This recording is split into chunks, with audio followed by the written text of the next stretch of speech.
Chapter 8.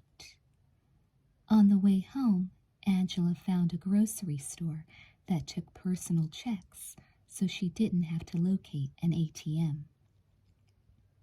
She bought all kinds of food, it was true, but who was she fooling? She purchased more red meat than she and her grandfather ordinarily ate in a month. Big steaks, fat steaks. She asked the man in the meat department if he had any cattle in the back. And he didn't laugh because she wasn't laughing when she asked him. She almost cried when the cashier asked if she was expecting company. Yes, Angela said. They're from out of town. Plastic was waiting for her at the front door when she got home. She was whining. Angela had forgotten to feed her that morning. Angela searched for a can of dog food but couldn't find any. She ended up tossing Plastic a raw steak on her upstairs balcony that overlooked the lake. The dog chewed away happily. Angela was cooking herself a steak when the front door opened and in walked Jim Klein, star quarterback, heavy water drinker, Batman himself. He still had his head on his shoulders. He looked up at her in the kitchen, a level above, and nodded. It was dark, and the only light she had on was a small lamp on a table in the living room beside where he stood. It didn't seem to bother him. Her steak sizzled on the hot pan. "Hello, Angie," he said. "Am I early?" "No, come in. I was just making dinner. Are you hungry?" "I'm starving," he said. "So, my darling boy, are you a monster? Do you eat people? Do you want to eat me? Do I have to kill you? Are you from another planet? Are you evil? What do you want to do tonight? Kiss me? Love me? Make me more like yourself? Ah, my darling boy, isn't that why you asked me out? Isn't that why you came to this world? To consume all the pretty young babes and make them more evil than they already are?" "Should we eat here?" Angela asked when she had 2 steaks sizzling in the black pan. Jim sat silently at the kitchen table, watching her in the dark. "At the oil wells," he said. "You want to hike up there?" "Yes." "Fine." She knew why she hadn't gone for her grandfather's shotgun. First of all, he didn't have one. Second, there was a part of her that was in love with the dark side. There always had been, really. It was probably the same in all people. Jim both repelled and attracted her. His manner was cold. He was making no pretense of loving her tonight. He probably realized it was unnecessary. The baptism, whatever he had done to her, was complete, and she was already damned, at least from his point of view. There were also the things Mary had told her about him. Angela still couldn't say she believed Mary, but she didn't disbelieve her either. That was saying a lot. If Jim wasn't a monster, he was far from being a normal jock. "I want to eat and look down at the lake," he said. "It sounds romantic," she replied. She wasn't being sarcastic because she truly was looking forward to being with him in the worst way. It was as if her mind were operating on 2 levels. He was bad, but he was so bad he looked good. She was dying for him to kiss her, to touch her. She craved his fingers on her as much as she craved juicy steaks. But he wasn't horny for her. He just sat there, staring at her. You look pretty tonight, he said. Thank you, she said. She hadn't meant for him to come. She had planned to keep her promise to Kevin, to herself, intending to call him to say she wasn't feeling well. But she had gotten home late and had had to make herself something to eat, and then he had just walked in. What did you do today? Jim asked. Nothing. Did you see Mary? Yes. What did she say? Nothing, she said. Then there was the feeling that she needed him. Her body was changing. A doctor wouldn't understand how, but Jim knew. She could see subtle signs of change in him, too. His right hand rested on the kitchen table. His fingernails, as if they had been caught in something heavy, were all black. He tapped them lightly on the wooden tabletop and sent rhythmic echoes through the silent house. Is the steak almost done? He asked. I just put it on. It doesn't matter. I guess not. She turned off the flame. Let's go. I'll put the food in a sack. But everything she thought about Jim and her reaction to him was also absurd. She hadn't yet forgotten that she was a human being. She certainly wasn't ready to kill anybody. She would die before she did that. In the bathroom, before leaving the house, she put Shining Feather's amulet on under her shirt. She didn't know what protection it could afford her, maybe none, but she kept it close to her skin nevertheless. It reminded her of the old man's command, kill them, the hungry ones.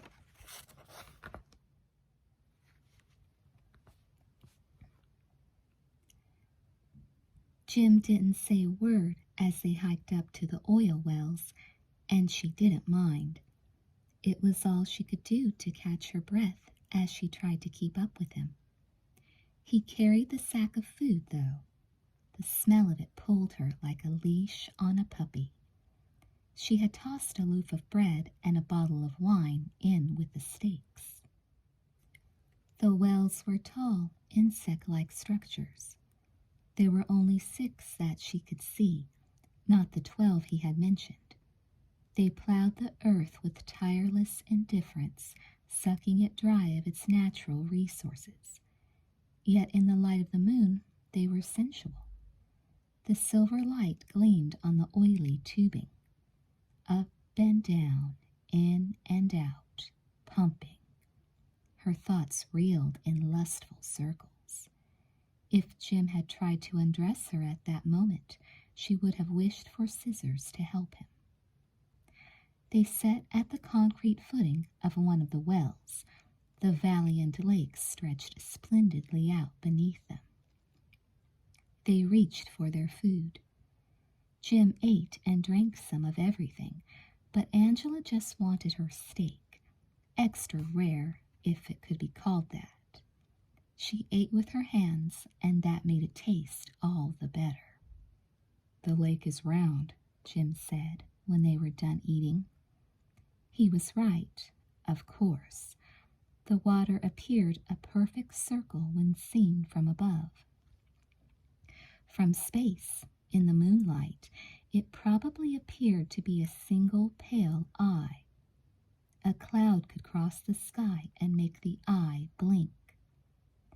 Angela considered telling Jim her nightmare, but dismissed the idea.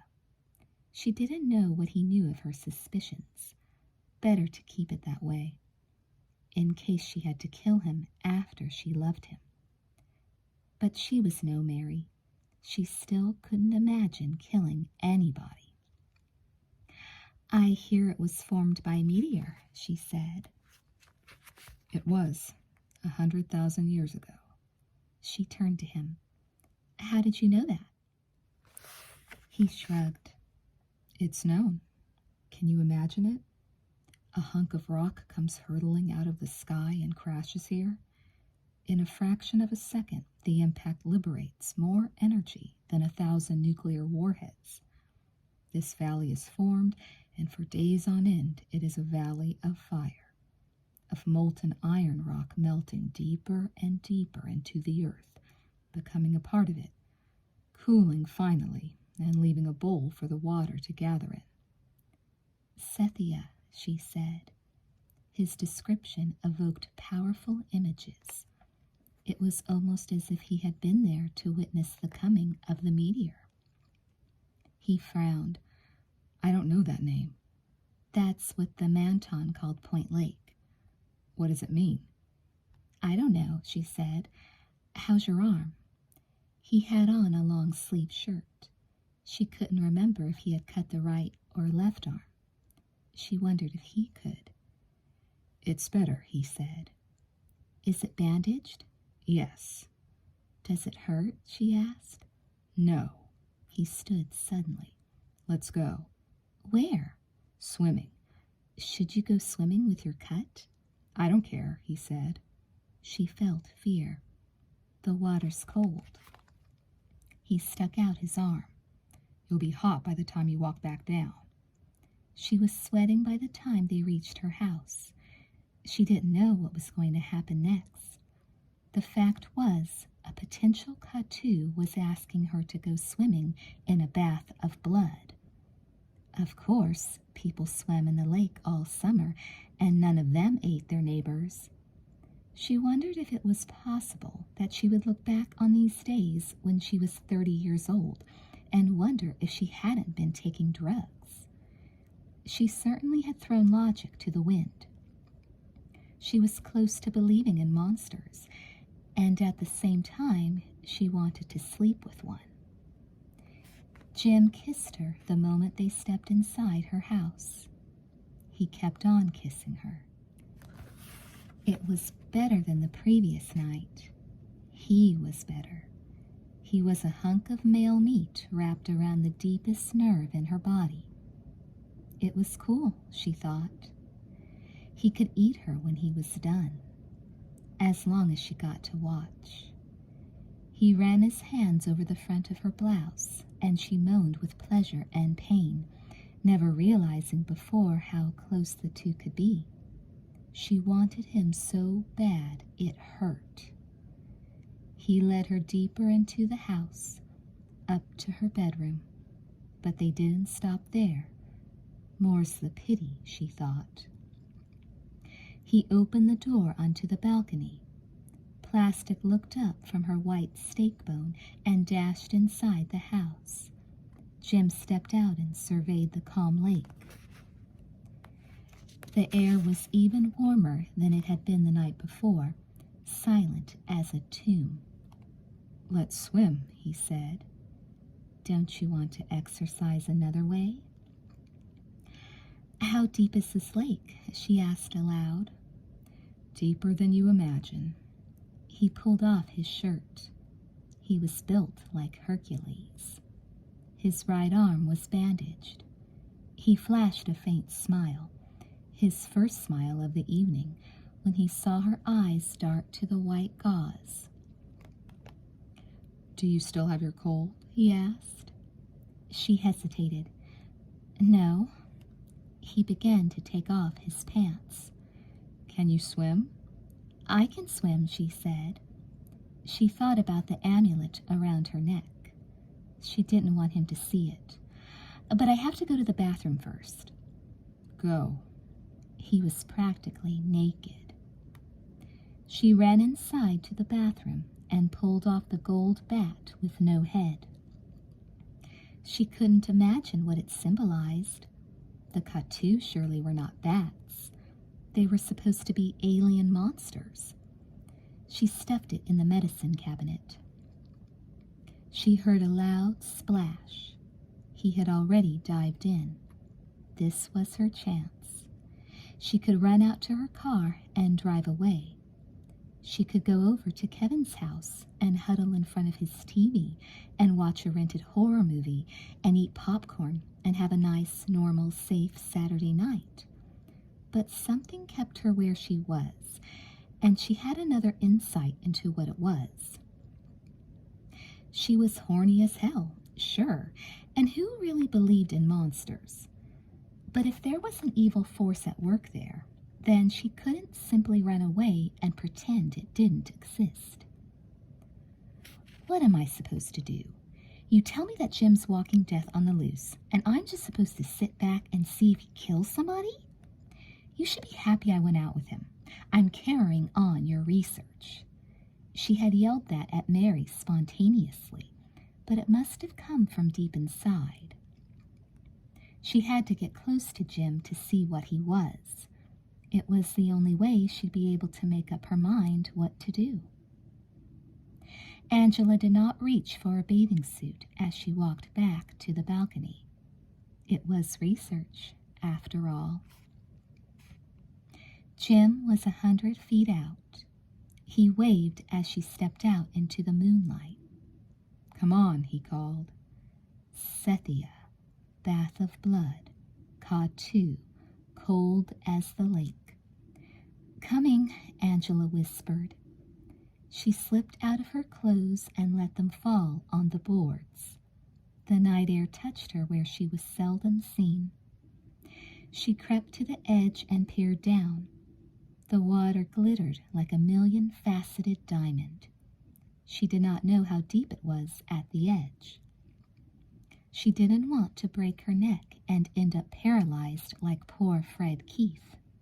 "Hurry!" Jim shouted. "Okay," she said, mostly to herself. It would be okay. She jumped in. The shock was so complete she didn't register it at first. Her feet sank down without touching the bottom. She kicked up vigorously and broke the surface. Then the cold hit her. She could have landed on an iceberg. "Ah!" she yelled. Far out in the ice pool, Jim snorted. "Swim," he called. "It will warm you up." He was wrong about that. The farther she swam from shore, the colder she got. She suspected she was losing body heat faster than any form of exercise would generate it. There was no way she could stay in more than a minute. But then Jim met her and pulled her toward him and kissed her again. She could feel his body against hers and realized Mr. Shining Feather was wrong about the sky and how cold he was. Too hot to be cold was all she could think as his mouth pressed against hers. A powerful warmth flowed beneath her shivering flesh, sucking the blood deep into nerve endings she never imagined lived inside her body. She tilted her head back and went limp in his arms, letting him hold her afloat as his tongue slid over her throat. Straight overhead she could see the moon, cut in two by the shadow of space, and she felt somehow cut in pieces because, try as she might, she couldn't squeeze him close enough to quench her longing for him. He was one huge steak, as rare as God made them, and she was lucky above all the girls on the planet to find him. "Sweet," she whispered aloud. Jim suddenly snapped her head back onto his mouth, and her ecstasy deepened beyond recovery, even with the sharp pain that stabbed into her mouth. She had bit her tongue, or maybe he had done it, but the taste of blood in her mouth was the taste of pleasure. The pounding in her head that had plagued her all day returned 1,000-fold, but now she fed it with a juice she had never dreamed of. It seemed to come out of Jim and into her mouth, where blood swam around their tongues like a forbidden elixir swirled in a sacred chalice. Yet there was so much of it that she couldn't imagine that it all belonged to her. But that was the heart of this seduction. Nothing belonged to anybody. Throw your body and soul into the temptation. Let it all come back in tremors of satisfaction. Kissing him was such joy that the pounding in her brain was drowned by the sensation, swept away on a wet wind that blew from out of time. a wind that washed away her last thread of innocence and left her naked in the center of the cold lake. How long he held her, she wasn't sure. It seemed an eon had elapsed when he finally led her by her hand out of the water and up onto her balcony. Her skin was white marble. The drops of water that clung to it were like shards of ice. Yet she no longer shivered. She wasn't even sure if she still breathed. They went into her bedroom and lay on the sheets beside each other. He looked at her, and she stared at him. His eyes were deep and wide. She could see space inside them that belonged to another dimension. They were also her own eyes, newborn twins, seen in unnatural reflection. She watched her own alien landscape unfolding in them, even as she closed her eyes and fell into darkness.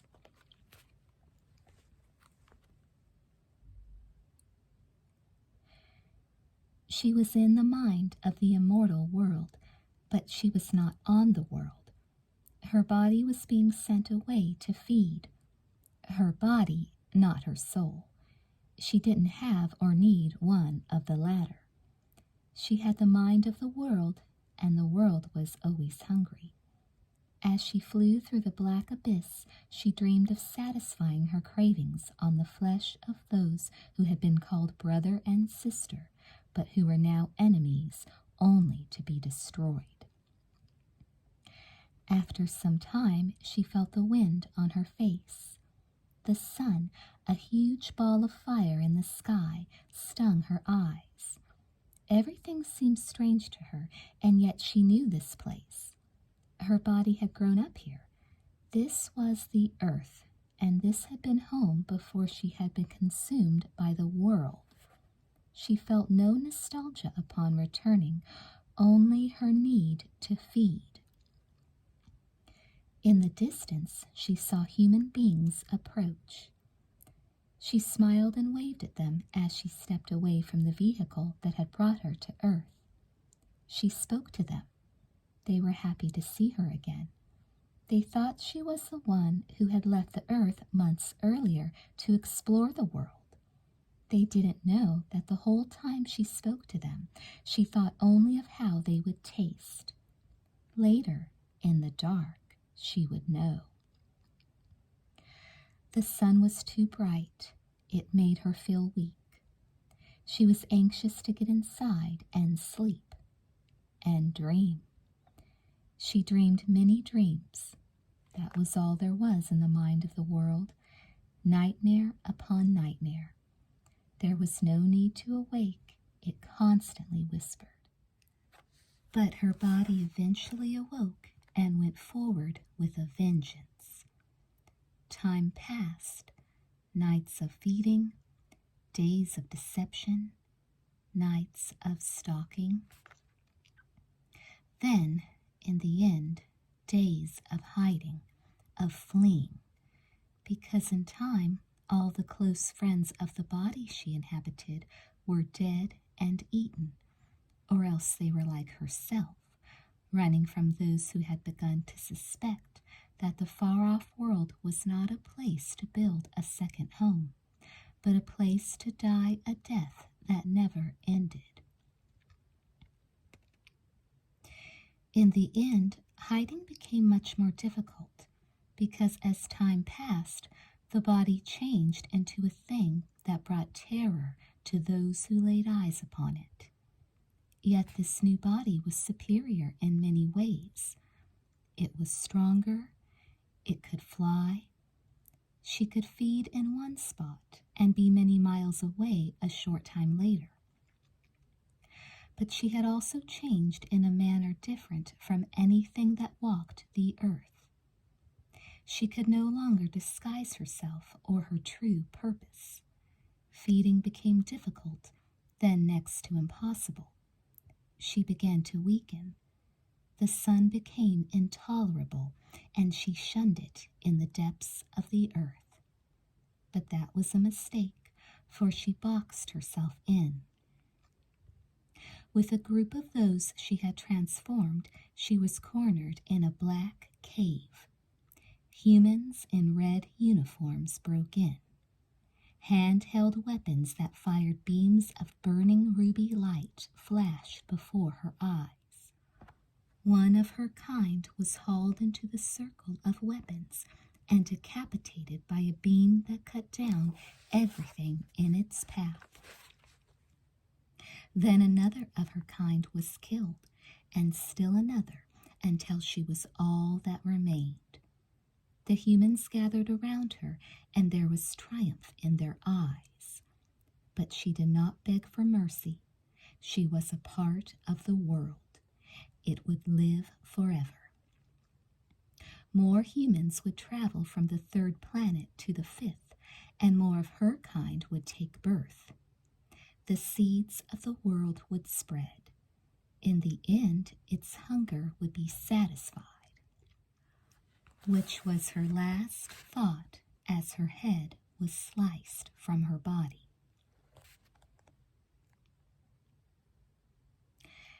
Angela awoke and opened her eyes.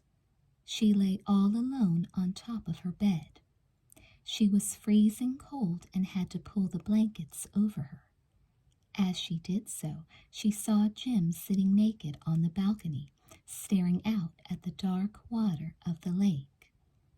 "Jim," she called, "come back to bed." He ignored her. His body was so ghostly in the light of the moon it could have been made of imagination. She talked to him a minute. Now she was hungry. Getting up, she crept into the kitchen. The clock read exactly 12 midnight, but the second hand did not move as she watched it. Broken, she thought. It felt much later than midnight. She opened the icebox and took out 2 steaks.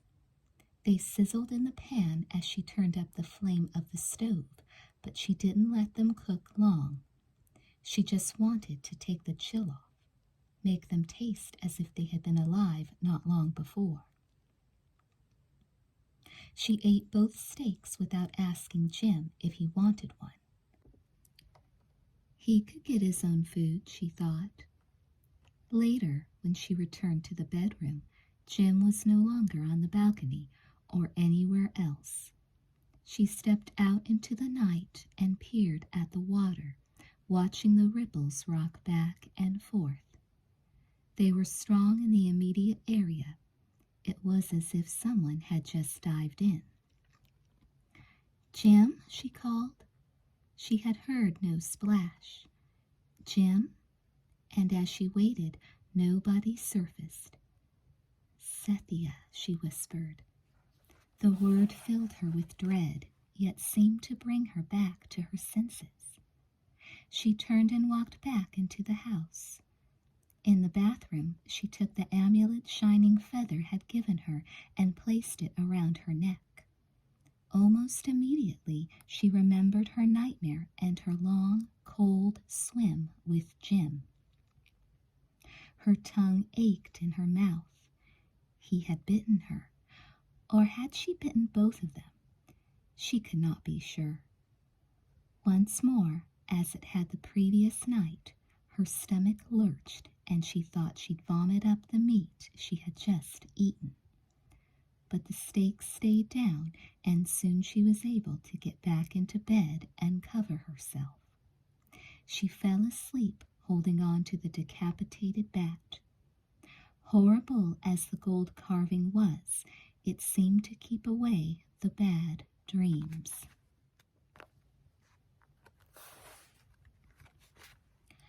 Chapter 9. Classes were not in session at the University of Michigan on Sunday. Angela didn't expect them to be, but she drove the 2 hours to the college with the hope that she'd at least be able to find one person who could tell her how to get hold of Professor Alan Spark, the author of the article she had read on the meteor. Luck was with her. She spoke to only one janitor and 2 students in the science building, and was directed straight to the professor himself. It seemed Spark reserved private tutorial hours on the weekends for his students. He was unoccupied when she entered his office, a tall, thin man of about 40. He had a trimmed brown mustache and the nervous movements of a bona fide bookworm. Judging by the photographs hanging on his walls, what showed him in various exotic parts of the world, he led an interesting life. He welcomed her and asked her to have a seat. At first he thought she was one of his students. She quickly explained that she was a senior at Point High and that she was doing an article for the Point Herald on the safety of the water she and her classmates were drinking. He asked where she had heard of him, and she showed him the article from the Science Journal, what she had stolen from the library. He was immediately interested. "I can give you my point of view on the matter," he said, "but I'll have to ask that you keep my name out of your article." "Why's that?" she asked. He gave a wry smile. "Because I want to continue to teach at this fine institution of higher learning, and, according to my superiors and my wife, I've created enough controversy in regard to the water in Point Lake. Of course, you remember the illnesses reported among the students at your high school last fall. I assume that's why you're doing your article." "I didn't live in Point then, but I've read about them."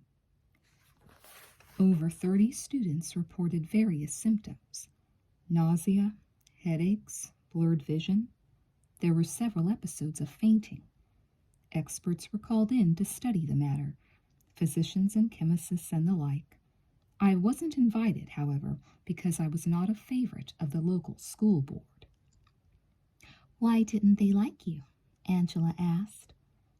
I had already spoken out against placing the school next to the lake well before it was built. I was specifically worried about having the school's drinking water come from the lake.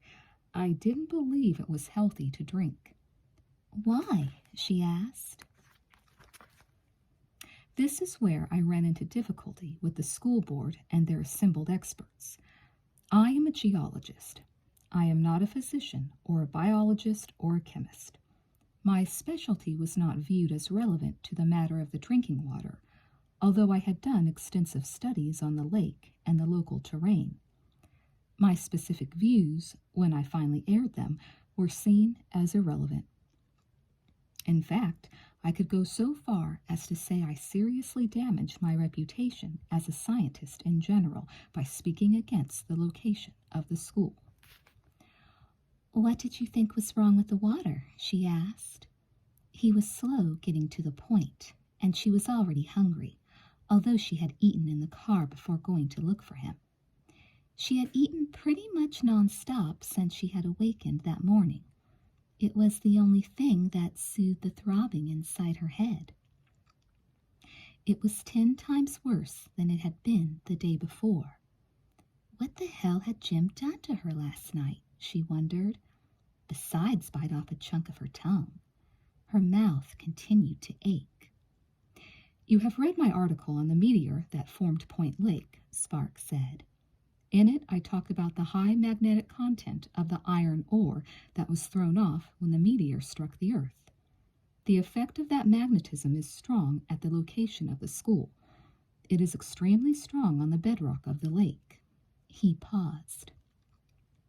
"Have you ever read about the health problems of people who live next to high-tension electrical wires?" "No," Angela said. "They often complain of headaches and fatigue. Not all people, you understand, just some. There are various theories as to why this is so. A popular one is that the electromagnetic balance of the body is upset by the magnetic field the wires give off." "Wires give off magnetic fields?" she asked. He was too much the scientist. He was losing her. "Yes," he said. "A magnetic field is generated in a circular direction around electrical current of a wire. That's simple physics.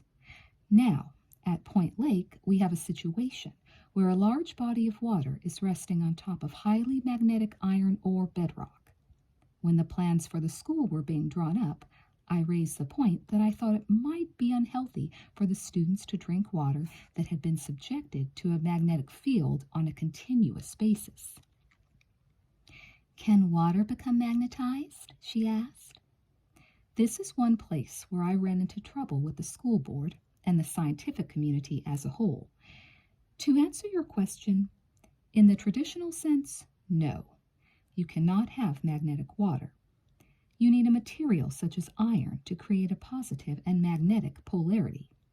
By the way, do you know how many polarized atoms are required for an entire iron body to become magnetized? "I can't say that I do," Angela replied. "Less than 1 in 100, Spark said. "Really?" Angela nodded as if she was impressed. What he was saying was interesting, but she wasn't sure where he was going with it. Her stomach growled. "Feed me or I will eat you," it seemed to be saying to her. "It is a phase transition," Spark continued. "One moment an iron ore is non-magnetic, and then just a few more atoms are polarized, and the whole body of matter becomes magnetic. It's a fascinating phenomenon. Anyway, where was I? Oh, yes, I spoke against the students drinking water that had been exposed to such a magnetic field. Even though water itself cannot be made magnetic, there are subtle changes that take place in water that has been exposed to such a field. Water is made up of 2 hydrogen atoms for every 1 of oxygen. That arrangement is not changed when water is placed close to a magnet. But the arrangement of the molecules themselves in the water probably does change." "Probably," Angela asked. "Does it or doesn't it?" "That change is debatable. I think it happens. I think the molecules all line up in certain ways, and that affects how the water reacts with other molecules. Other scientists say it doesn't, but in experiments it has been proven that plants that are watered with water that has set in a magnetic container either die or don't do well." "Then the water must change in some way," Angela said. "That's what I say. The physicians your school board consulted with said I was talking pseudoscience. But there is one thing that is interesting about Point Lake on the surface that makes it different from any other lake in the area." "What's that?" "There are no fish in it. There never have been. No fish, no worms, no aquatic plants, nothing." "That's interesting," Angela said. "You think that would have sounded an alarm?" "It didn't. But let me continue. The magnetism was only one of the things that bothered me about the water in Point Lake. There is also a high concentration of an unidentified fossilized microorganism in and around the lake." "Are you serious?" Angela asked. "Yes." "But I thought the water was thoroughly tested. I didn't read about an unidentified microorganism." "And you won't read about it anywhere unless I write an article on the matter," Spark said matter-of-factly. "I've studied this particular organism more closely than anybody." "But didn't other people know about the organism?" Angela asked. "I can't believe they let us drink water that had something deadly in it." "Many people knew about the organism, although, except for me, nobody knows its specific qualities. Nobody considered it dangerous." "Why not?" she asked. "Because, as I said, it is a fossilized organism. It's dead. You cannot be infected by a dead organism." "Then why were you concerned about the organism?" she asked. Spark hesitated. That question opens the door to a mystery, or pseudoscience, depending on how you want to look at it. He paused. "I don't know if this is the time or place to go into it." Angela leaned forward in her seat. "Please do. I won't put it in my article if you don't want me to." "If it is of no use to your article, why do you want to hear about it?" "Because I'm curious," Angela said honestly. Spark considered. "What inspired you to write this article now, a year after the students' complaints. Angela stared him in the eye. Students are getting sick again. Spark raised an eyebrow. I didn't know about that. We who go there know. Interesting, Spark said. I read about that girl at Point High who shot her friends. Did that have anything to do with what we are discussing? I think it did, Angela said. Could you elaborate? First, I'd like to hear what led you to believe that a dead organism could be unhealthy. Then you will tell me what is happening at the school? I can tell you what I know, Angela said. Fair enough. Spark glanced at the door to make sure no one was listening in from the other room. The organism concerned me because it was not in any book. It has a DNA structure unlike anything on record. In fact, I can go so far as to say it doesn't have DNA in the usual sense. Wait a second. If it is so different, wouldn't half the biologists in the country be studying it? Spark spoke with anger. There are 4 full professors of biology here on this campus. I have been unable to persuade even one of them to peek at this organism. That seems absurd. You don't know how badly my reputation was tarnished by my protesting the use of Point Lake as a source of drinking water. When I approached my colleagues about the organism and told them how unique I thought it was, they weren't interested.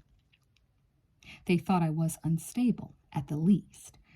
But to be fair, it is not as if a biologist can glance in a microscope and note the unusual qualities of the organism. It has to be studied for some time. My colleagues didn't want to put in the time. But let me go on.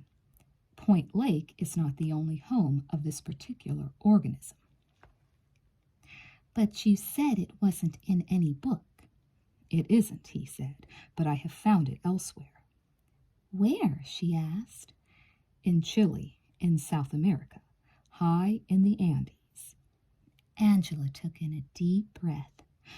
Where the other meteor crashed? The one that you mentioned in your article? That is correct. It is currently called Lake Curo, but in the language of the Ropans who used to live there, it was known as Lake Cynthia. Cynthia, Angela whispered. Spark sat up. What did you say? Nothing. I heard you. I see you have done your research. The Manton used to call Point Lake Cynthia, or Bath of Blood.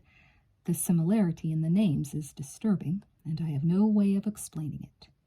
Worse, I have no reasonable way of explaining why the histories of the 2 lakes are the same. The Manton considered Point Lake an evil place. I have read the stories, Angela interrupted. I'm sure you have. You know about the Katu? Yes, I do. You might be surprised to learn that the Ropans spoke of a similar race of beings that came from Lake Cynthia. They were called the Kalair. The names, Angela gasped. Again, similar, I know. It's peculiar because the Manton and the Ropans have entirely different languages. But as far as the 2 meteor lakes were concerned, they were speaking the same language. What were the Kalair supposed to be like? Angela asked. The legends depict them as being like the Katu in many respects. They were evil, they craved human flesh, they could transform people into creatures like themselves. Could they fly? I know nothing about that attribute, Spark said. The Kalair were transformed human beings? Angela asked. Spark hesitated. It is my understanding from studying the Kalair myths that the original ones were not supposed to be from this planet. Which planet were they from? Angela asked. Now we are way off the train of scientific conjecture. I don't care. Tell me what you know. Spark shrugged. The Ropans were excellent astronomers. They knew the planets orbited the sun before Western civilization did. They believed the Kalair came from the 5th planet. More humans would travel from the 3rd planet to the 5th, and more of her kind would take birth. Where did that come from? Her dream? What an amazing coincidence! As amazing as the coincidence of the names. Which planet is that? Angela asked. The fifth planet from the sun right now is Jupiter, but the colère definitely could not have come from there. Jupiter is a gas giant. It has a poisonous atmosphere and a crushing gravitational field. Life as we know it could not evolve there. But, Spark hesitated. What?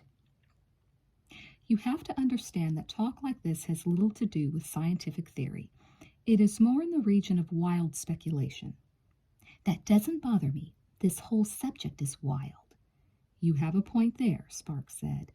It is likely that in the past, the fifth planet from the sun was not Jupiter, but another planet. Do they often switch places with each other? Spark chuckled. No, but between Mars and Jupiter is the asteroid belt. It is commonly accepted that the asteroids are what is left of the original fifth planet. What happened to it? No one knows.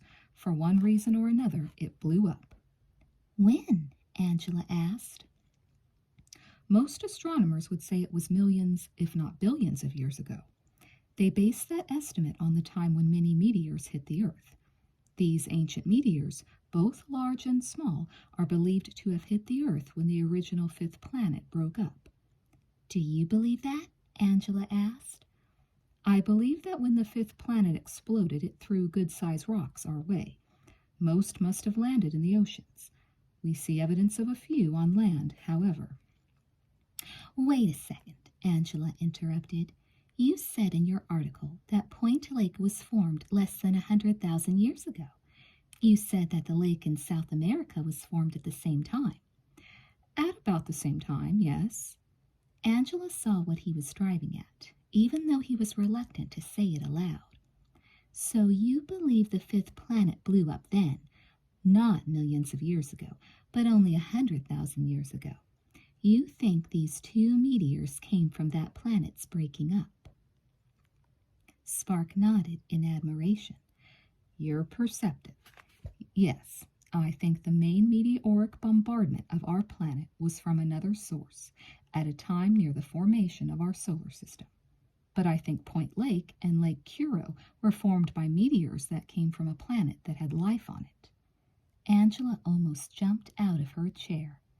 It was all coming together. Because of the microorganisms? She exclaimed. Spark sighed. Yes. Because it doesn't look as if they came from here. Spark sighed again. Yes. Why does that depress you? You have to understand the scientific view of life in the solar system. Besides Earth, Mars was the only planet thought to have a chance of having evolved life. But the findings of the Voyager probes made it appear unlikely that the place is anything but dead. My esteemed scientific colleagues would, therefore, be reluctant to sanction the theory that life had evolved on a world even farther from the sun than Mars, such as our original fifth planet. But it could have, Angela said. Yes, I think so. If the atmospheric conditions were ideal, the surface of the original fifth planet could have been every bit as warm as Earth is today. Then what's the problem? Why did they hound you out the door? Because of what I mentioned a moment ago, that the fossilized microorganism has an extraterrestrial origin. Spark stopped and cleared his throat. I made the mistake of suggesting the possibility in the wrong circle of people. But it seems a reasonable theory to me, especially since the microorganism has only been found in the vicinity of these two meteor hits. I appreciate your support, believe me, but you have to understand the context in which these theories of mine were brought up against me. I was warning against using Point Lake as a source of drinking water for high school students. I had already published my article connecting Point Lake to Lake Curo. I had already spoken about the similar microorganisms located at the two places, although I had not written about them. The supporters of the school location, particularly the contractor who was to build the school, used that information to portray me as a charlatan. Little green bugs from outer space. They made it into a circus. They even tried to demolish the theory that a meteor had originally formed the lake, which of course was ridiculous. Spark paused to smile. But that same contractor changed his mind when he tried to dig the foundation for the school. He could hardly cut into the ground, it was so hard. I heard he lost a lot of money on the job. I'd like to backtrack for a second, Angela said. You said the experts were not concerned about the microorganism because it was dead, but you were concerned. Why? I believe many organisms might have survived the impact of the meteor. Why? Because I have researched the history of both lakes. Of course, I don't believe in the horror stories that have grown up around them, but I feel there must be something unsavory about the water in the lakes. The Mantons and the Ropans both got sick from drinking it. There has even been recent history concerning the dangers of Point Lake from the early settlers in this area. To this day, in Chile, Lake Curo is completely shunned. It is seen as a source of illness. No one even lives near it. Also, there is the fact that there are no fish in either lake. But if you ask me if it is the organism or the magnetism that causes all these problems, I'd have to say I don't know for sure. If you ask me if the organism is from the fifth planet, I don't know. They are all intriguing theories. But I do know this for a fact. The kids who drank the most water from Point Lake were the ones who got sick. What do you mean, the most water? Angela asked. It was hot last fall.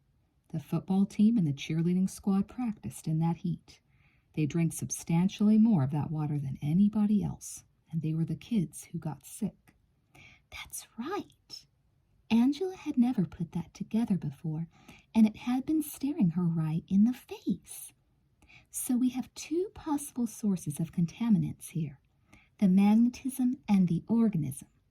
That's correct, Spark said. Is it possible they work together? I don't understand your question. You said water that had been exposed to a strong magnet was bad for plants and fish. Is it possible that the organism thrives in such water?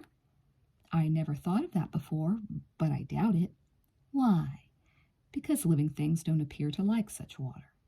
Living things on this planet, Angela said. Spark was uncomfortable. I would be extremely reluctant to put the two ideas together.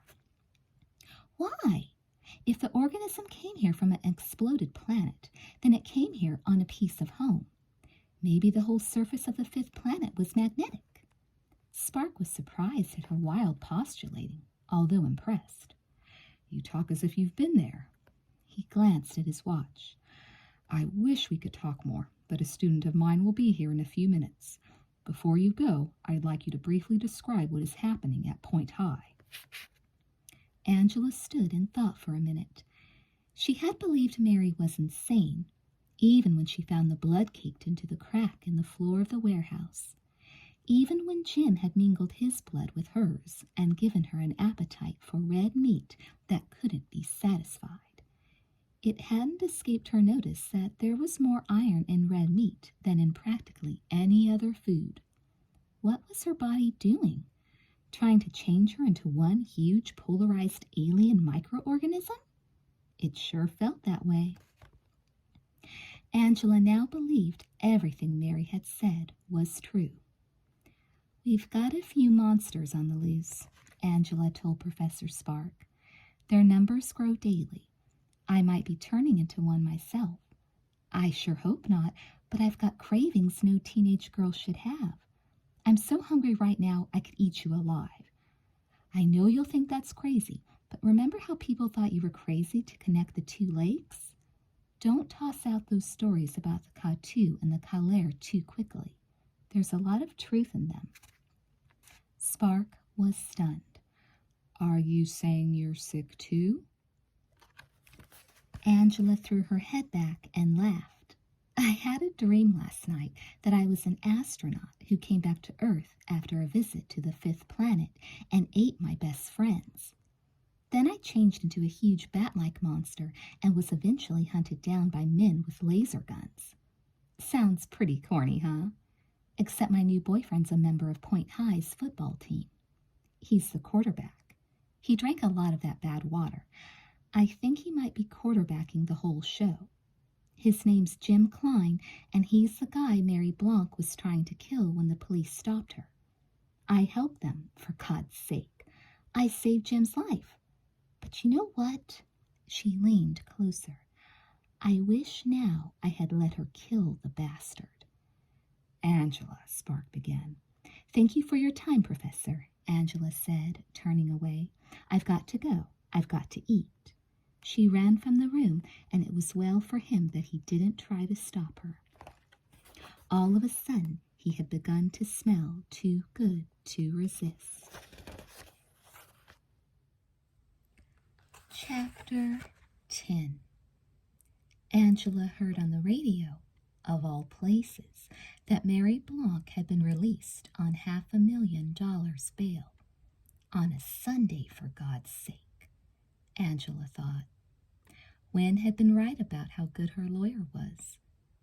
Angela was sitting in a McDonald's eating 3 extremely rare Big Macs and finding them far from satisfactory when she got the news. A couple of 14-year-old boys sat across from her with a ghetto blaster. She grabbed it out of their hands when she heard Mary's name. But the newscaster made no mention of where Mary was going, except to say that she had to remain in the area. Hey, one of the boys protested. That's ours. She smiled. They were both rather plump, what she thought made them more attractive somehow. It might be fun to squeeze them. She handed them back their boombox and gave the one who had spoken a pat on the head. Eat your food and keep your mouth shut, little boy, she said sweetly. Angela got back in her car and drove to the expressway. She had an idea where Mary would be hiding out. Her family owned a cabin in a forested area outside of Kemp, which lay roughly between the University of Michigan and Point. Angela had been there twice. It wouldn't be too far out of her way to swing by the cabin and have a long talk with Mary about the K2 and the missing 5th planet and the long kiss Jim had given her in the middle of the lake. They could join forces. They could be a team. They could save the world. But Mary might kill me when it's all over. Angela would not put it past her. She found the door to Mary's cabin lying wide open when she came to a halt at the end of the long gravel driveway. The cabin was nestled in the midst of a thick forest. The nearest neighbor was half a mile away. Flies buzzed around Angela's head as she got out of her car. "Hello," she called. "Mary?" Oh, God. There was a foot inside a black shoe lying in the cabin doorway. It was a man's leg, and it was attached to a man's body. Angela took a step closer, then stopped and grimaced. Already, with only half the body in view, she could see a dark puddle of blood had formed around the guy. Yeah, he was real dead, like the 2 at the party last week. Another step closer, and she could see that he had a hole in his chest that only a close-range shotgun blast could have caused. He lay on his back, with his mouth and eyes open, and flies crawling all over him. Angela recognized the man. Officer Martin, one of the cops who had helped Wen capture Mary. Mary obviously had not appreciated his efforts. But the obvious was not always right.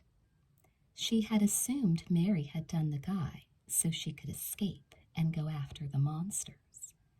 But another step into the cabin showed Angela a sight that outdid all the horrors she had witnessed in the last few days. Mary, dressed in blue jeans and a blood-stained t-shirt, was hanging by the neck from a thin wire. She had on brown leather boots. The right one was beginning to slip off her foot. The blood was from the gaping wound the wire had cut into her neck. Darn, tied that thing too tight while I was trying to commit suicide. That's what the evidence was supposed to tell everybody.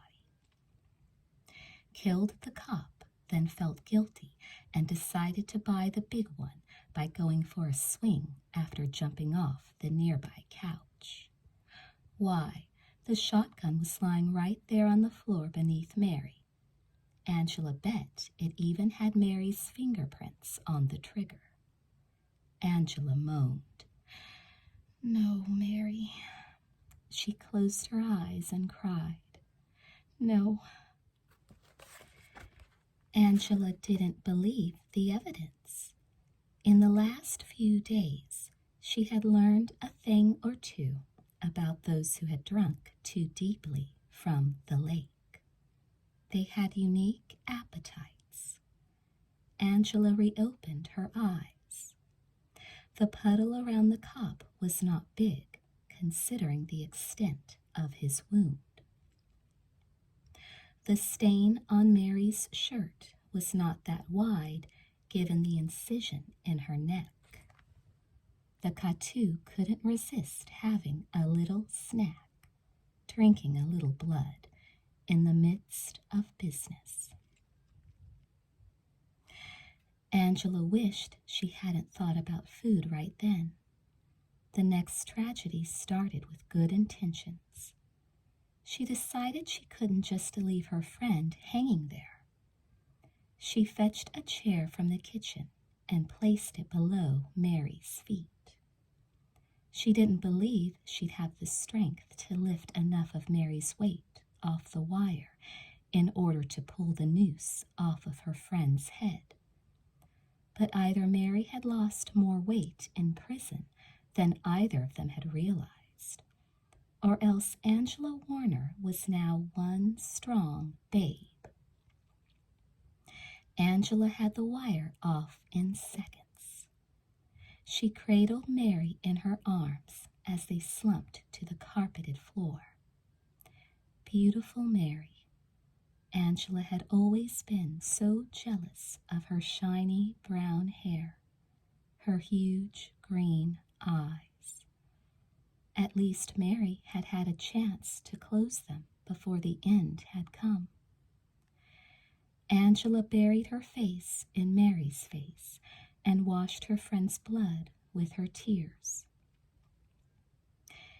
"You were the brave one. You went after them alone. You didn't ask for help, and when you were stopped, you didn't complain. You were great.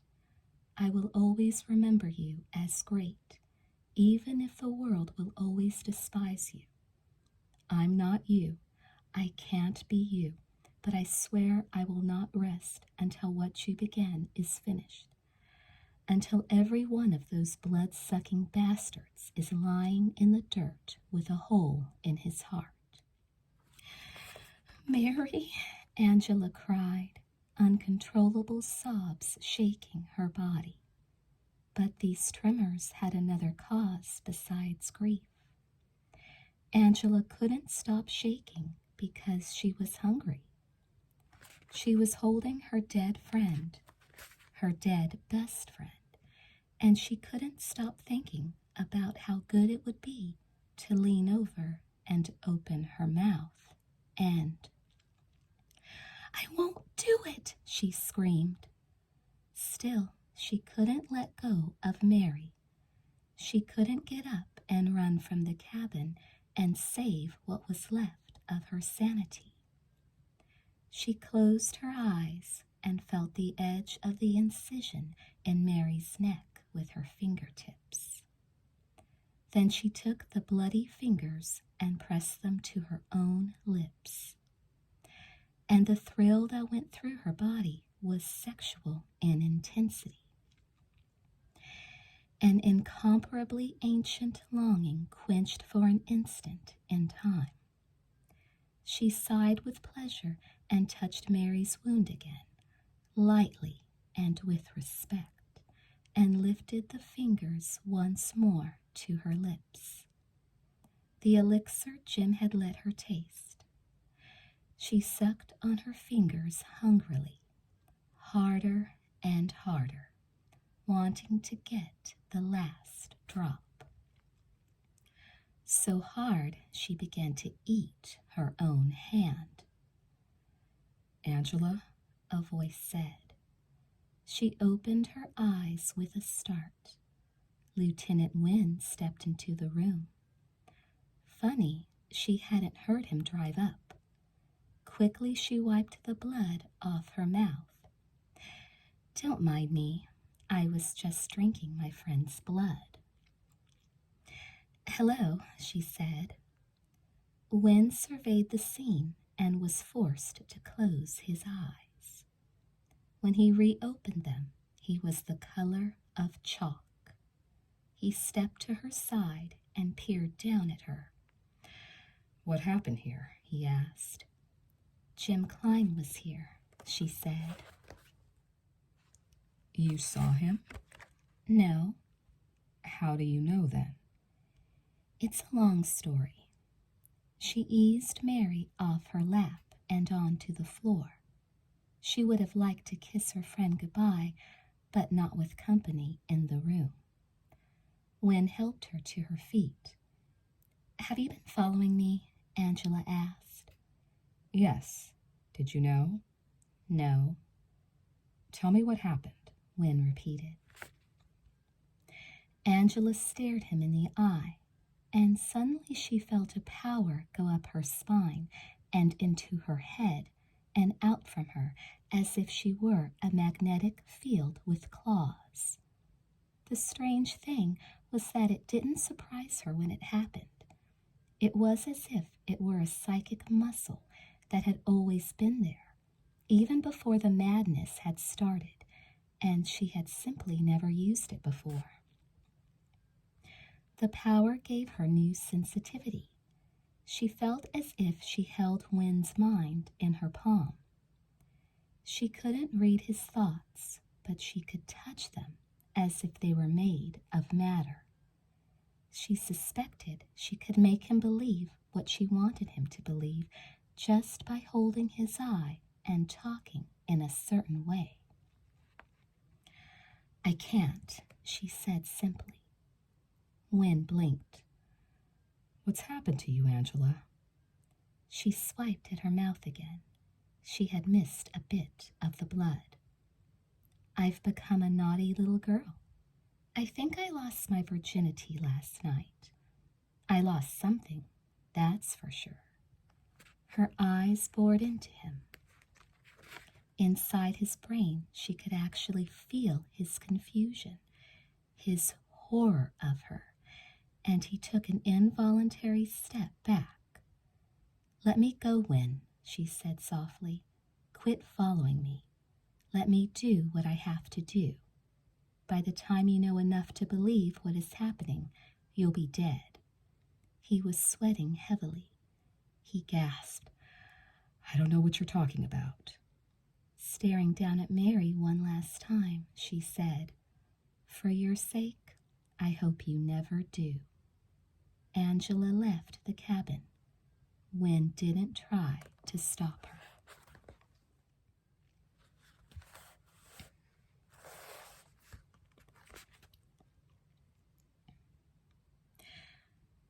When she got home, Plastic was waiting for her at the front door.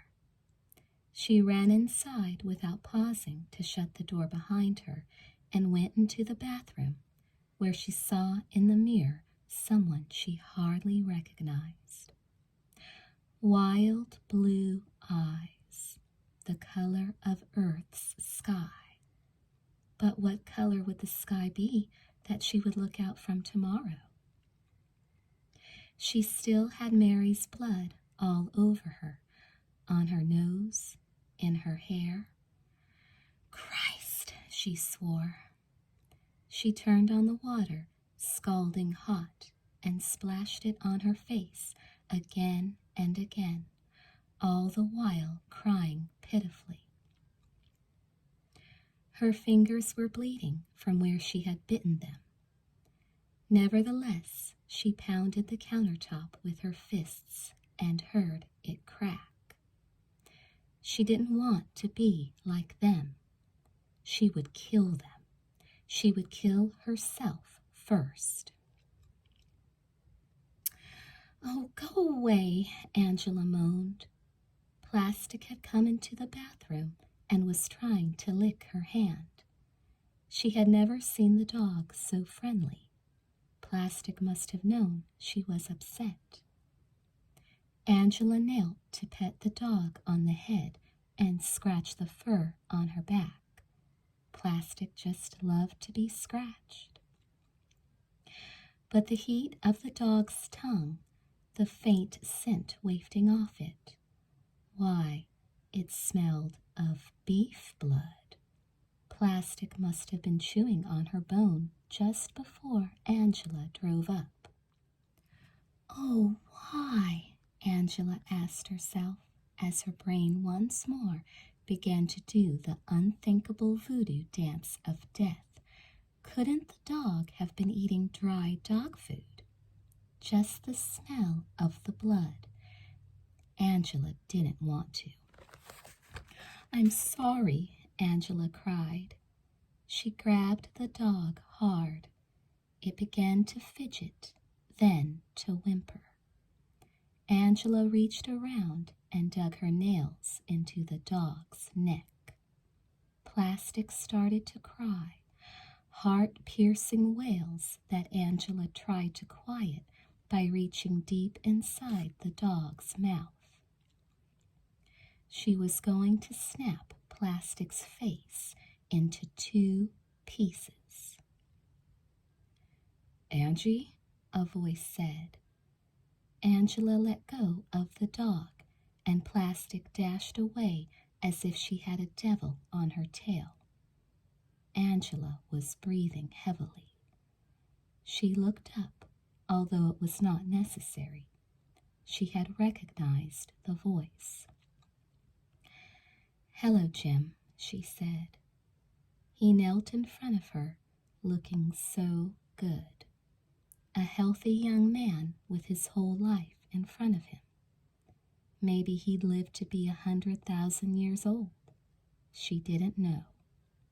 He'd probably have huge, leathery wings by then, and purple talons. His fingernails were black as ink already. He was holding the note her grandfather had left her the previous morning. Now she wondered why it had been typed as Jim handed it to her. "I wrote this," he said. She glanced at her grandfather's closed door. He never shut it when he went out. He always laughed and said that at his age he had nothing to hide. Jim had probably eaten him immediately after their first date, sneaked back into the house, and didn't even bother to stop and give his sleeping beauty a kiss. But maybe he had done her that small favor before he had stolen away another huge chunk of her existence. Maybe it was a kiss that had bestowed upon her the vision of the alien world. No, it was his blood. His blood was a concentrated form of the contaminated water.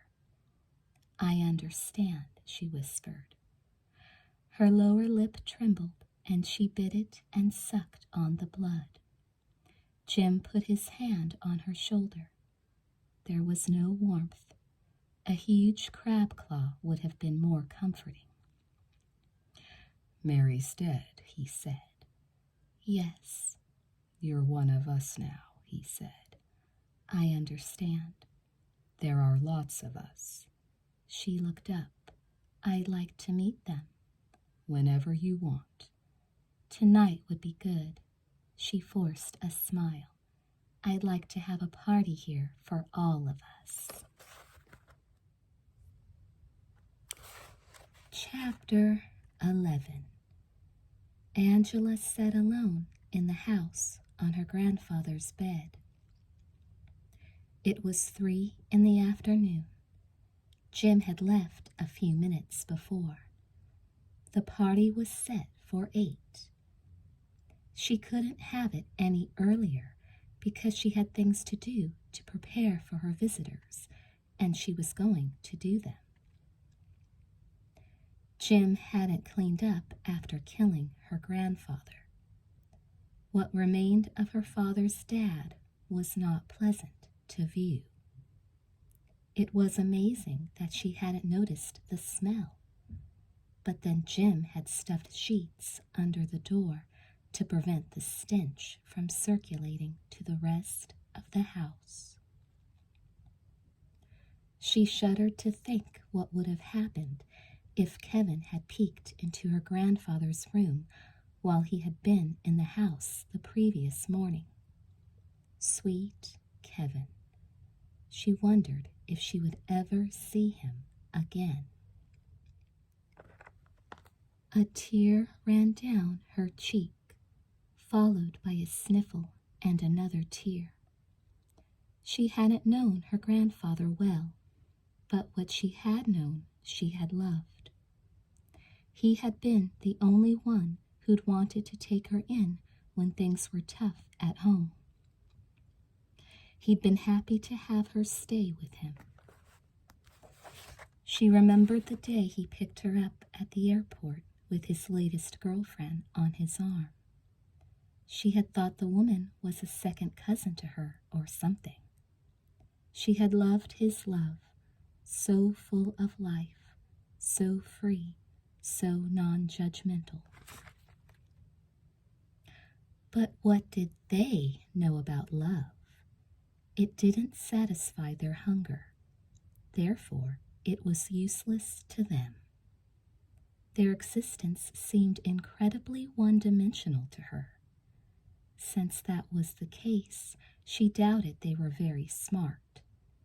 She had sure fooled Jim easily enough. He thought she was one of them just because she had tried to eat her dog. So her tastes had changed a little. Jim's walking in at that exact moment had been fortunate. He had seen her at her worst, and now he trusted her. Now she would have them all in one place. Mary had never had such an opportunity. Angela suspected Mary had greatly underestimated their numbers. Angela had already decided she was going to blow up the house when she got them all inside. Since she didn't have dynamite, she'd have to do it with gasoline. She couldn't count on being able to detonate the propane tank. Jim had run into it with his truck, and nothing had happened. Sure, if she rigged it with a 5-gallon bottle of gas, it would probably blow. But the tank was outside the house, where everyone parked. Because there would be a bright moon, they'd see it if she used such an obvious device.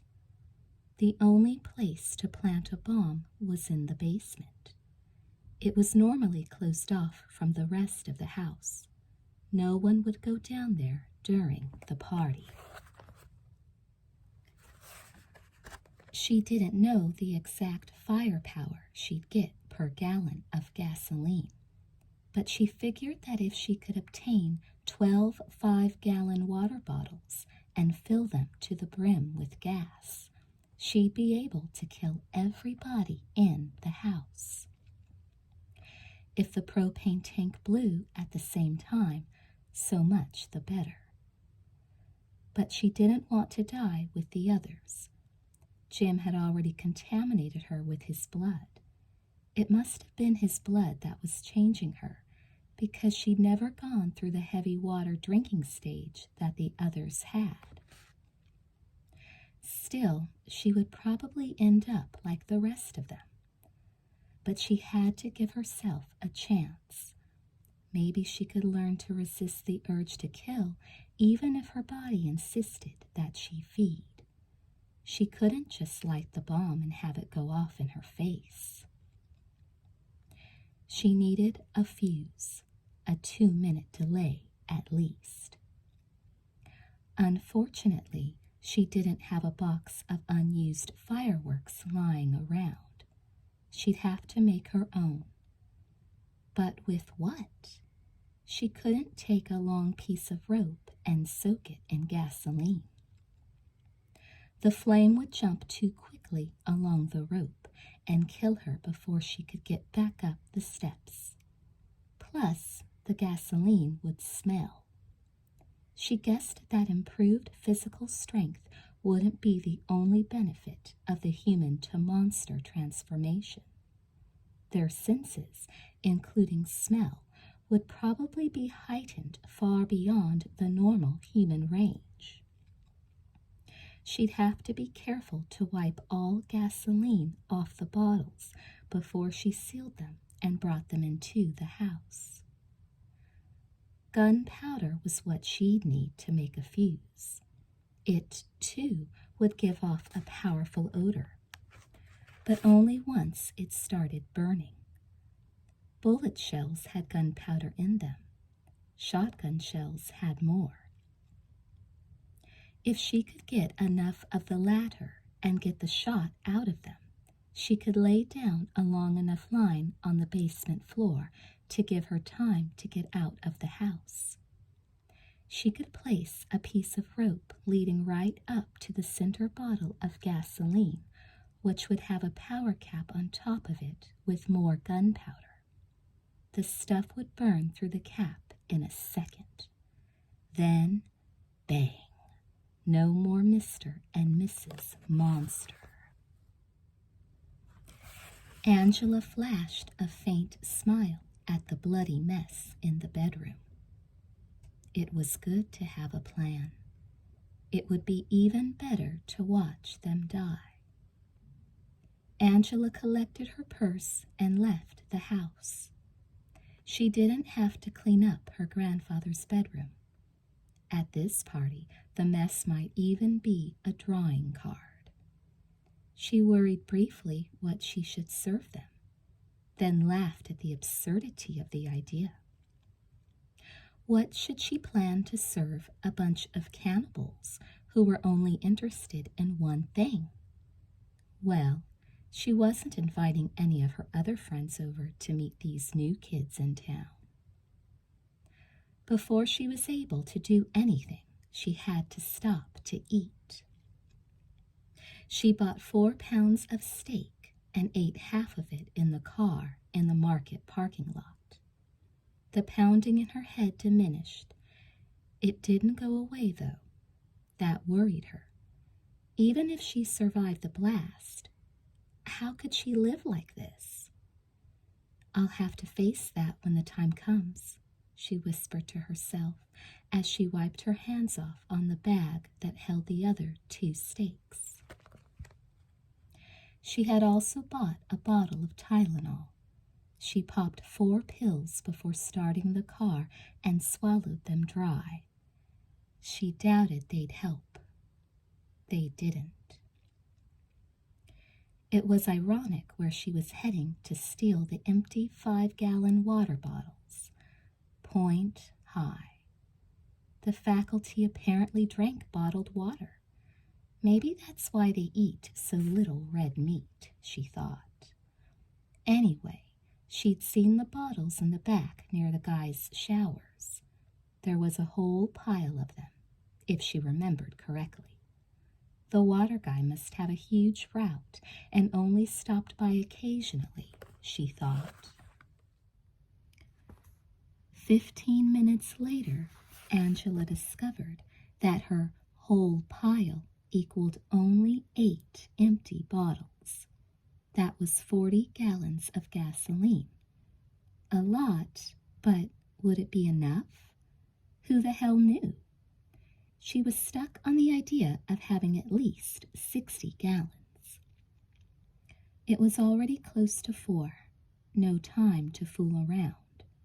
She had to get to the sporting goods store in the mall in Bolton by 5 to get the shotgun shells. She'd worry about her other containers on the way home. She made it to the mall by 20 after 4. The shells were stacked behind the counter. She had picked a bad week to buy them. After all, a girl her age had killed 2 people with a shotgun only the week before. The guy at the counter looked as if he had just gotten out of the army. He had a blonde crew cut, square shoulders, a rod up his spine, the whole bit. He wanted to know what she wanted the 20 boxes of shells for. "They're for my grandfather," she said. "Is he with you?" the guy asked. "No." "What does he shoot?" "He target practices, mainly. Is there a problem? I'm 18. I have ID. "I'd like to see it," the guy said. Angela showed him her license. He studied it closely. He seemed to be memorizing her name. "You're from Chicago?" he asked. "I moved here last June," she said. The guy blinked. Something had struck him. "Hey, is your grandfather Mike Warner?" She smiled, although it was forced beyond belief. "Yeah, do you know him?" The guy slapped his knee. "Hell, he used to go out with my sister." Angela winced. "Your sister? How old is your sister?" The guy himself couldn't have been 30. "She's younger than me," he chuckled. "He was a great guy, though. She really liked him.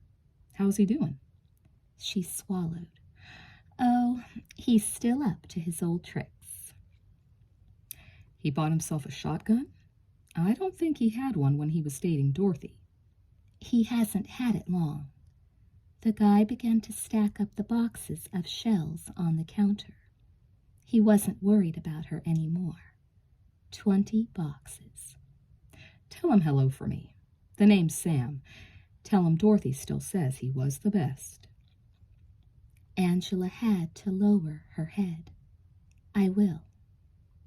Before Sam finished ringing up her order, she added 100 feet of rope, a tube of glue, and a razor-sharp hunting knife. She had nothing at home to cut open the shells. All the stuff in the kitchen was dull. Besides, she thought, the knife might come in handy.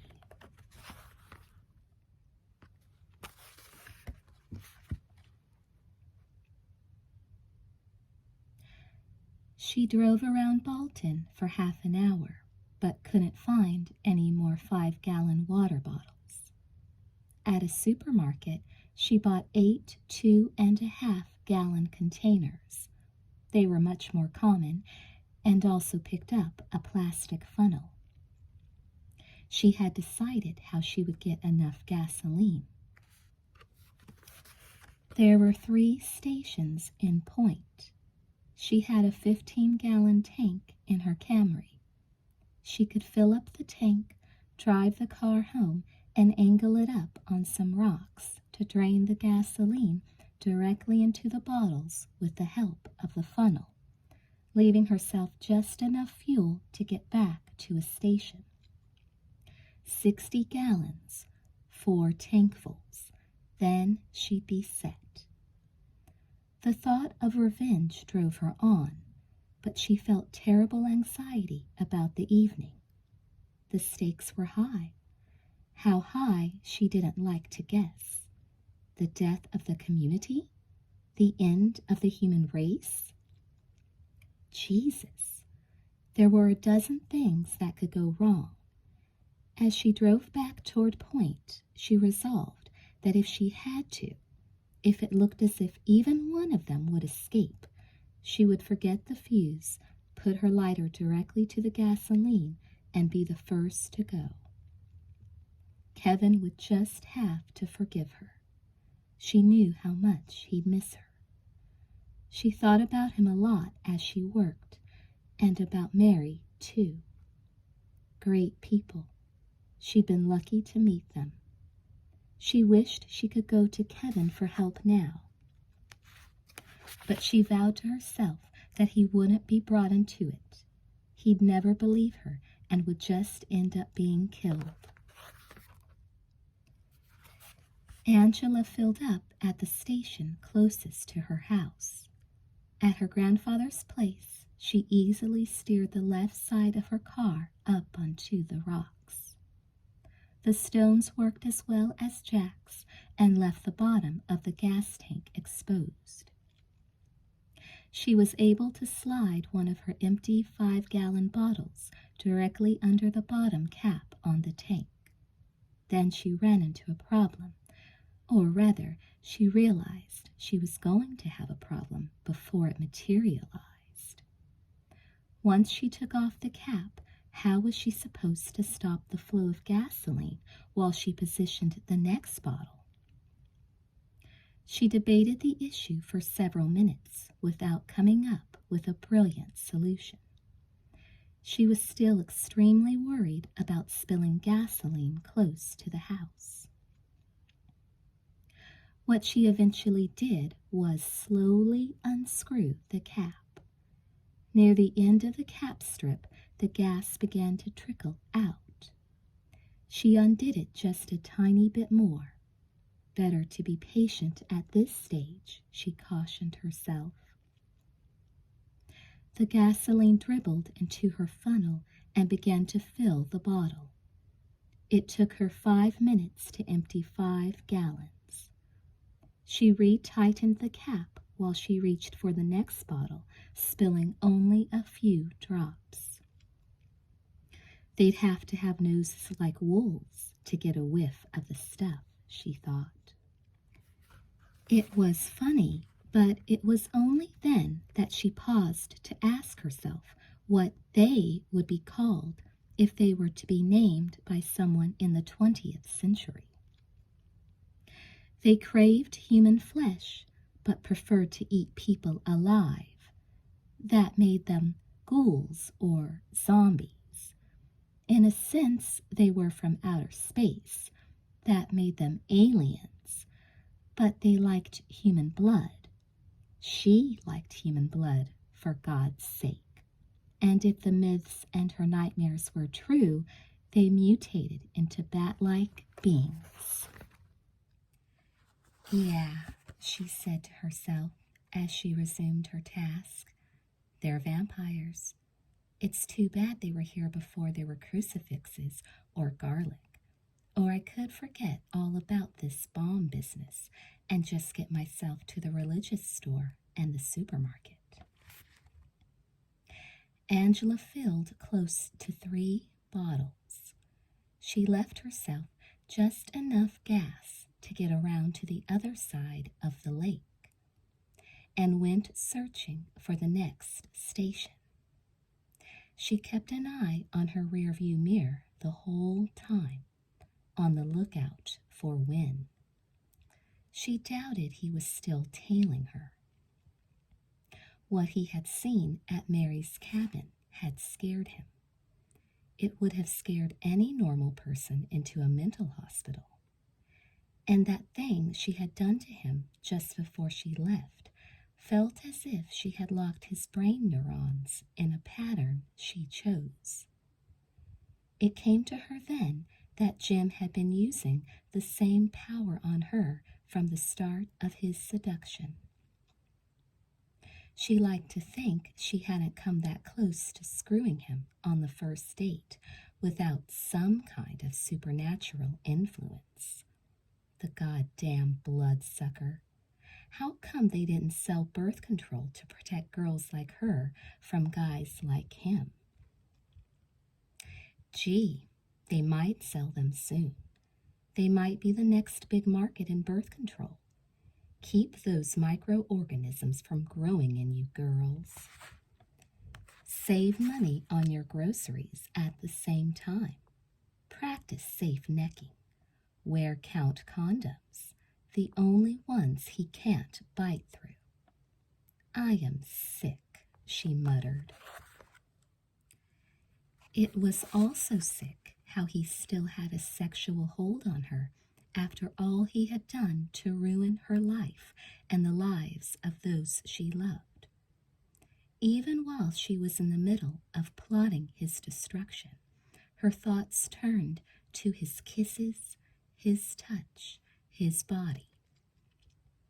God, she couldn't let her imagination run down that yellow brick road, or it would constantly be stopping behind the bushes for a quickie.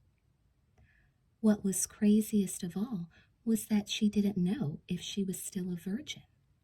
Had they done it in the middle of the lake last night, while she was having her nightmare? Was she going to have a two-fanged baby in 9 months that needed 10 blood transfusions a day just to keep its color? Angela took care of her 8 5-gallon bottles, then dumped the water from her 2.5ers into the lake and started on them. They were harder to fill because the openings were smaller. But unlike the 5-gallon bottles, they had caps, what she replaced after they were filled. The bigger bottles she capped with tin foil. Except for one that she had left only half full. She knew a thing or two about how gasoline exploded. It was the fumes that caused ignition. Stick a match directly into a gallon of gasoline, and most likely the match would go out. Her half-empty bottle would be her detonator. She would tie the other bottles tightly around it with her rope and lead her trail of gunpowder to the top of it. Bang, bang, they would all go off in the same second. She got one question at the last gas station she went to, which had also been the first station she had visited 80 minutes before. The guy wanted to know what she had done with her first tankful. Angela just smiled. I need a tune-up bad, she said, getting terrible mileage. She had no trouble carrying the bottles inside and stacking them in the corner of the basement. She was stronger. But the smaller bottles, they didn't quite fit with the big ones. She put them aside for a moment while she set to work on the shotgun shells. She would figure out what to do with them later. That was the fun part, getting the fuse ready. The gunpowder reminded her of past 4th of July. Happier times. It helped her to think about the past. She couldn't think about the future, and the present was too oppressive. Tears streaked her face. Yeah, she was having a grand time. She'd seen too much blood, but hadn't drunk enough. She was literally dying for a drink of the red stuff. Just a sip, but she wouldn't kill to get it. She had taken a vow about that, she reminded herself. Her head throbbed as her heart broke and her throat cracked on bitter grief. She tried singing to keep up her spirits. They did the monster mash. It was a graveyard smash. It's my party, and I'll cry if I want to.